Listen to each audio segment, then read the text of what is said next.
You're in a wheelchair, and it's embarrassing, so please don't come to the wedding. What?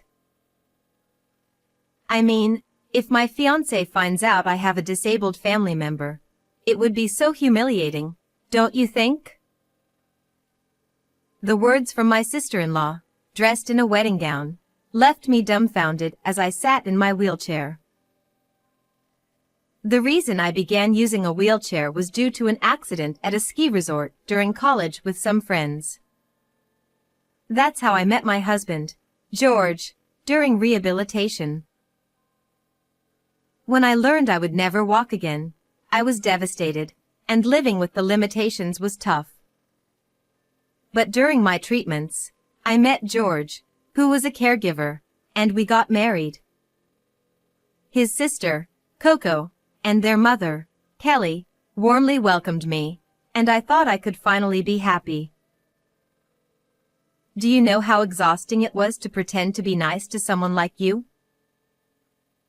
Why would you say that? You were so happy for us before.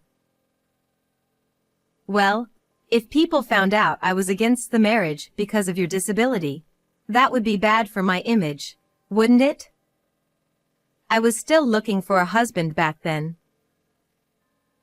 But you defended me against your mother when she opposed our marriage. I told Mom later. I said, you should have handled it better. You need to think about appearances. That's terrible. So all the kindness you showed before was a lie? Coco's sudden change in behavior and her outrageous comments shocked me deeply. Called into the bride's waiting room, I was alone with Coco. Her brother George, my husband, had stepped out, and no staff were around at that moment. Being in a wheelchair, I couldn't just leave the room. I could only look up at Coco, who stood before me, hands on her hips, grinning smugly. Oh, and there's Bill. He's my fiancé. Surely you haven't forgotten him, right? His family is here too, and I can't let them find out there's a disabled person in the family. His relatives are elites, and I come from a respectable family myself. Imagine if they thought there was something wrong with me, too. My condition is from an accident, and we're not even related by blood. That doesn't matter. People don't know that, do they? Honestly, you're so thoughtless. But you were the one who sent me an invitation. Oh, that? I thought this was a good opportunity to teach you some reality. I stared blankly at her, unable to grasp what she was saying. She smirked, grabbed the hem of her wedding dress, and waved it in front of me. This dress? It's from a world-famous designer. It was so hard to get a reservation. Oh, I see. And this venue is used by international celebrities. What was your wedding like, anyway? Some tiny restaurant with mediocre food? I thought that steak was rubber. It was the first time I ate something that tasteless. What a memory. Coco laughed loudly, while I bit my lip. 1 year ago, George and I had our wedding. Due to my condition, we chose a restaurant that was barrier-free, with only close family invited. But I remember clearly how happy I was when everyone said it was a warm and intimate ceremony. I can't believe you even called that a wedding. Mom was embarrassed by it too. Back then, both Coco and Kelly had told me it was lovely. Were they secretly mocking me the entire time? Bill graduated from a prestigious medical school and now works as a doctor at its affiliated hospital. His parents and grandparents are all with him today, and some of his relatives are celebrities and politicians. His family home is magnificent, but now he lives alone in a high-rise in the city. and since I'm about to be a doctor's wife, I quit my job. I guess you couldn't be a housewife, huh? Not with my brother's salary. Being a caregiver is an honorable profession. Honorable, but without money, it doesn't mean much. You have to work too, right? With that body. I work because I enjoy it. And yet you only got the job because of the disability quota. Don't act so proud. They only hired you out of pity. That's not true. Well, someone like you could never be a full-time housewife anyway. But I do think you and my loser brother are perfect for each other. Coco laughed, mocking not only me but also George. The moment I realized that, my shock turned into anger. In truth, George had been somewhat distant from his mother and Coco since moving out. But after we got married, he maintained a basic relationship with them. So, I didn't think much of the distance. Now, I finally understood the reason. How unforgivable. Just as I was about to speak, filled with rising anger, the door opened with a click. Kelly and the groom, Bill, walked in. Oh my, Molly, are you still here? Mom, can you believe it? She's still clinging on. Coco and Kelly looked down at me with the same sneering expressions. I was too stunned to care about them, as my gaze shifted to Bill. Could it be? Coco, too focused on mocking me, didn't notice my reaction. Bill just smirked silently, likely not even realizing who I was. Before I could process what was happening, the door opened again. Molly. George. George, wearing a suit he rarely wore, had his hair messed up and looked pale with worry. He stood protectively in front of me, glaring at Kelly and Coco. What are you doing to Molly? Why don't you at least knock first? So rude. I wasn't doing anything. Don't lie. A staff member came to tell me something was off. What did you say to Molly? I was just telling the truth. Coco, Mom. You haven't changed at all. Enough. We're leaving. Molly, let's go. Is it okay? It doesn't matter. Let's just go. As George pushed my wheelchair toward the door, I glanced at Bill. He still wore that smirk and didn't even glance in my direction. The door was closing, and I was filled with mixed emotions. I'm sorry, Molly. They've always been like this. He spoke after a while, once we had left the room and entered the hotel elevator. What do you mean? When I asked again, George gave a bitter smile. They're obsessed with status and full of prejudice. It got worse after Dad passed 3 years ago. They've always looked down on me for being a caregiver. So that's why you were distant.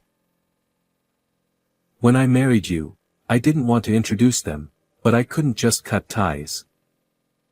So I contacted them. Then Coco started acting strangely nice, so I thought maybe things had changed. He had kept the past hidden from me because he hoped they could all get along again. But now, he realized they hadn't changed at all. I'm so sorry, Molly. I didn't want you to go through this. You're not at fault, George. Besides... Actually, haha. I couldn't hold back the laughter bubbling up. What's so funny? I know it's rude to say, but Coco and your mom really don't know how to judge people, do they? Huh? What do you mean? I have a feeling they're in for a world of trouble soon, haha. Once I started laughing, I couldn't stop. I must have seemed a little off at that moment, but when I saw Bill's face, I had a gut feeling about the misfortune that would soon befall them. Even after we exited the elevator on the first floor, I continued to laugh, leaving George more puzzled than ever. And as it turned out, my intuition was correct. About a month later. Hey, let me in. Please, hide me. It was a sunny Sunday afternoon, just after we had finished lunch, when the doorbell started ringing incessantly. Startled, I went to answer it, and there she was, Coco, drenched in sweat and gasping for breath. What's this all of a sudden? We said we wouldn't meet again. Go home. That doesn't matter now. Can't you see? I'm injured. Coco pushed her arm forward, showing a small cut. It's just a scratch, right? It's not even bleeding. An injury is an injury. George, why don't you just let her in? If she keeps making a scene at the door, the neighbors will complain. Fine, but only to the entrance. She's not coming inside. Despite George's words, Coco barged her way into the living room. George was about to yell, but I signaled for him to stop. I faced Coco instead. It's a nightmare. Bill is the worst man ever. Before we could even ask, Coco launched into her story like a machine gun. According to her, ever since their marriage, Bill hadn't gone to work and had been lazing around at Coco's mother's house. When I asked him why, he just said being a doctor is exhausting or that he rented his apartment out to a friend. He wouldn't give me a straight answer. So when I pushed him for more, he did this. Look. She thrust her arm out again, showing the scratch. Apparently, Bill had pushed her, causing her to fall and get hurt. He shoved me. That's how I got this injury. I had no idea he was such a horrible man. I was tricked. Poor me. I'll ask, but what about Mom? She's at home, of course. You left her in the house with that man. I knew you were terrible, but this is a new low. No. I left to get help. Sure. Just like Molly said. Exactly, right? Wait, what do you mean by that? Coco, I knew from the start that things wouldn't go well for you too. What's that supposed to mean? It was obvious to me from the moment I saw him that Bill wasn't really a doctor. What? Coco's voice grew sharp in disbelief. What are you talking about? Explain. Facing her outburst, I sighed. I didn't owe her an explanation, but it was clear that this conversation wasn't going anywhere unless I gave her the truth. I started speaking, trying to keep my emotions in check. Bill Jonas, 26 years old. He dropped out of college and worked as a host for a while but quit in less than 6 months. After that, he bounced between different women, living off of them. Of course, his doctor story is a complete lie. He never graduated from medical school or even finished university. And that whole apartment in the tower? That's a lie too. His family's wealth? Well, that's the only part that's somewhat true. But him being a doctor or politician? All lies. What? How do you know all that? I just knew. Didn't you find anything suspicious? At the very least, if you were dating, you would have noticed things like the apartment. But he showed me pictures. Look, here. Coco pushed her phone in front of us. Sure enough, there was a picture of Bill in a high-rise apartment. That's probably one of the women he was staying with at the time. What? He likely married you for your money. Your father was wealthy, wasn't he? I heard from George that you inherited quite a bit from him. I'm guessing you paid for the wedding and the dress, right? I was just covering for him temporarily. Bill said he'd pay me back after his studies were done. You're an absolute fool. What? Why do you know all this? Are you trying to deceive me too? I didn't expect to meet that man again either. What? You know Bill? Oh, and by the way, his name isn't Bill. His real name is Jones Carey. Jones Carey? He was my college classmate, and he's the reason my leg is like this. Eek. Coco gasped, unable to hide her surprise. I tried my best to stay calm. We were in the same club in college. When we went skiing, despite my protests, he took me down an advanced slope. I wasn't ready, and I crashed. He left me there, unable to move. That injury never fully healed, and shortly after, he dropped out of school and disappeared. His parents weren't much better. They hired lawyers to make excuses, and in the end, I didn't even get an apology, let alone help with the medical bills.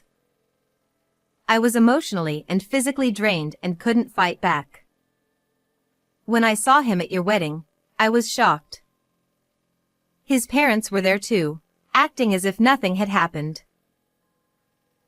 Why didn't you tell me something so important, you coward? Because I didn't know until that day that your fiancé was him.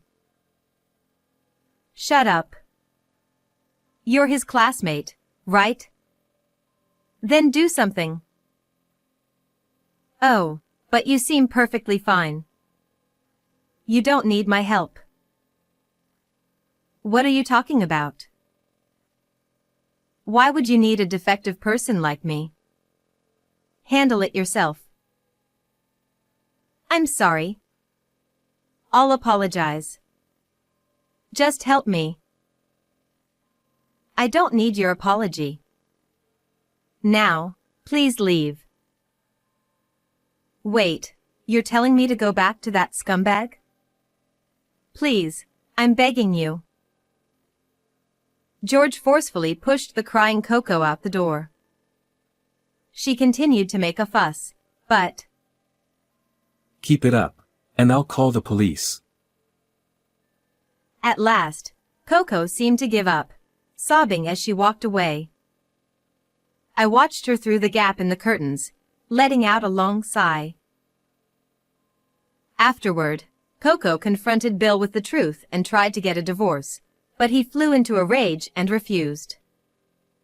Worse, he stopped working entirely, took money without permission, and started throwing loud parties at the house, which led to complaints from neighbors. Eventually, he got drunk at a bar, started a fight, and was arrested for injuring someone. Coco thought she was finally free, but it wasn't over. Bill had secretly taken out loans in her name. having already spent most of her inheritance on Bill and the wedding. Coco had little left. In the end, she had to sell her land and home just to pay off the debt. Homeless and jobless, she and her mother lived on the streets for a time. They now stay at a homeless shelter, but Coco's entitled attitude has made her unwelcome even there, and it seems they might not be able to stay much longer. As for us, George used the inheritance he had carefully saved to build a barrier-free house in a peaceful, nature-filled area. After everything we've been through, I just want to live the rest of my life in peace. How did you like today's story? Don't forget to subscribe to the channel. See you in the next video.